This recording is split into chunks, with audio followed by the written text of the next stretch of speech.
anything to the social well-being, and you're simply going back to the dark ages where people would tell you what was good and what wasn't good.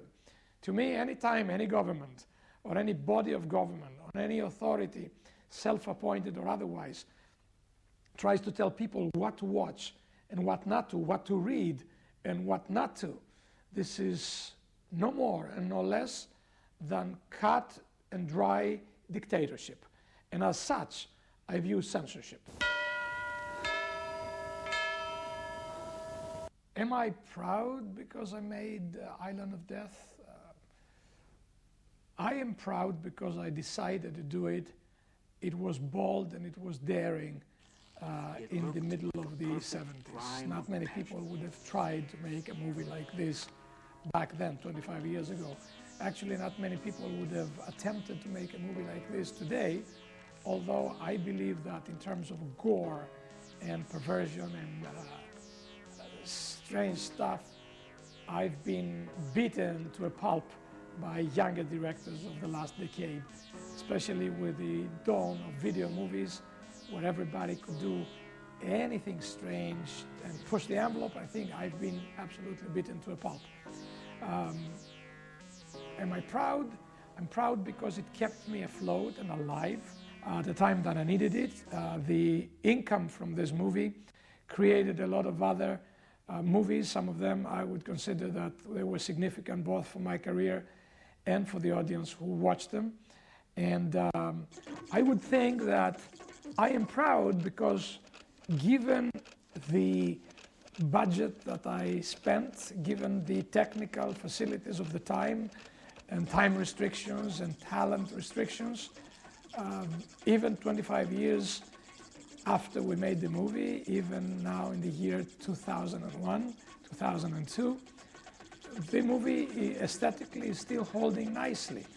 And if a movie can disturb and scare people instead of making them laugh, which is the case with most clumsy B-movies, if a movie can still hold its water and make people say, oh my God, I don't want to watch this, I don't want to watch this, that, in a way, makes me happy and proud.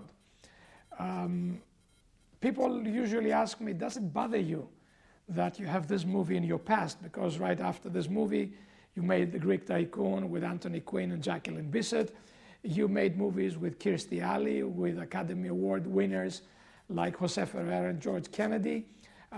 You made a thriller with Nastassja Kinski.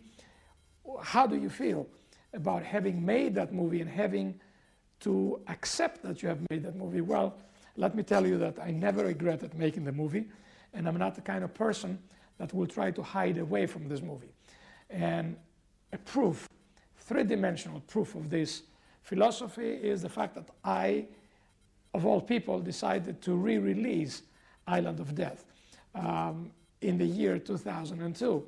Re-release it on DVD, go back to the original negative, do a brilliant telecine transfer with the colors being so vivid that it looks like the movie was shot yesterday, and put it on DVD together with this interview and with everything else.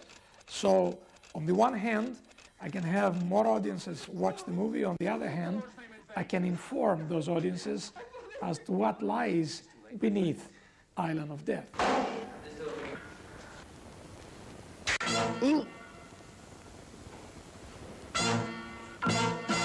Island of Death was not the only title that the movie came by.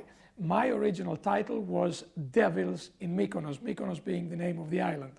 An interim title. For a while, the movie was distributed around the world by one other distributor, and he decided to call it Cruel Destination. Another title that it came by was Island of Perversion. Another newer title was Killing Daylight, and the only title that to me has survived was Island of Death. It's not a very original title, but nevertheless I think it reflects exactly what happens in the movie without overemphasizing and accentuating the element of perversion, which is not why the movie was made. The movie was made to be violent. And sometimes the violent content of the movie is not in blood and in slasher scenes. It's also up here in twisted minds. And this movie has a lot of twisted minds. And those twisted minds are not a figment of my imagination. It's not fiction. Those twisted minds today, for the last 26 years, exist in the world. We see them more and more in the news every day. Even on television news, we see them. Those twisted minds, even in some cases, rule countries.